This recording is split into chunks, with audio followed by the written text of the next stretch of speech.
데살로니가 상황이 어떻다고 했어요? 하루 일하지 않으면 내일 먹을 양식이 없는 사람들이에요. 근데 이 사람들이 일 안 하고 교회라는 곳에 처박혀갖고 기도만 하는 거예요. 그러니까 당연히 어떻게 됩니까? 먹을 것이 없어지는 거죠. 움직이지 않는 거예요. 잘못된 신앙이 그 안에서 퍼져나가게 된 것이죠. 바울은 이들을 하나님의 그 질서 안에 있지 않는 자들이다 라면서 그 노동하지 않는 자들에 대해서 바울이 얘기하고 있는 것입니다. 이들은 부활하신 예수를 믿고 그를 기다린다라고 말합니다. 부활과 재림은 은밀하게 몇몇 사람들만 알 수 있게 하는 것이 아니라 어떻게 나온대요? 이 부활은 반드시 모두가 볼 수 있도록 가장 공식적인 방법으로 완성될 거라고 말하고 있는 것입니다. 그날이 언제이다 라고 말할 수 없다는 겁니다. 그러니 그날을 위해서 언제나 대비하고 살아야 됩니다.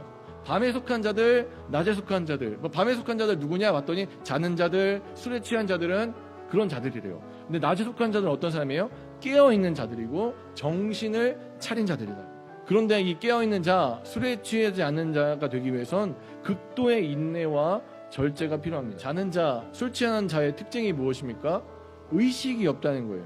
생각하는 힘, 자기를 제어하고 인내하는 방법을 상실한 자라는 것입니다. 바로 하나님에 대한 인식, 그분의 말씀대로 살아야 한다는 인식, 그리고 그리스도인답게 살아야 한다는 인식이 없는 자들이 이 자는 자들입니다.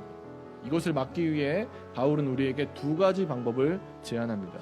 부지 중에도 예수님과 함께 살면 우리는 빛 가운데 걷는 자가 될 것이다. 예수님과 함께 사는 구체적인 방법이 무엇입니까? 항상 기뻐하고 쉬지 말고 기도하고 범사에 감사하는 삶은 주 예수님과 하나님을 인식하는 삶에서 출발합니다.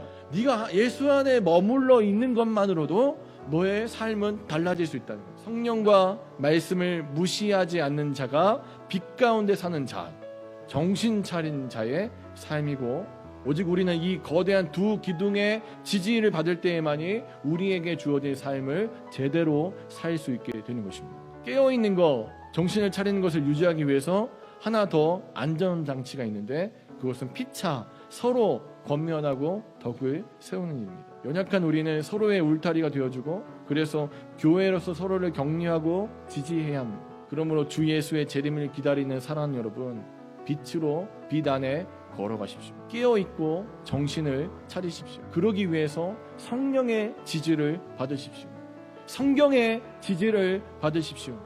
그리고 교회의 지지를 받으십시오. 그래서 언제나 여러분 곁에 계신 주님을 인식하고 살아가십시오.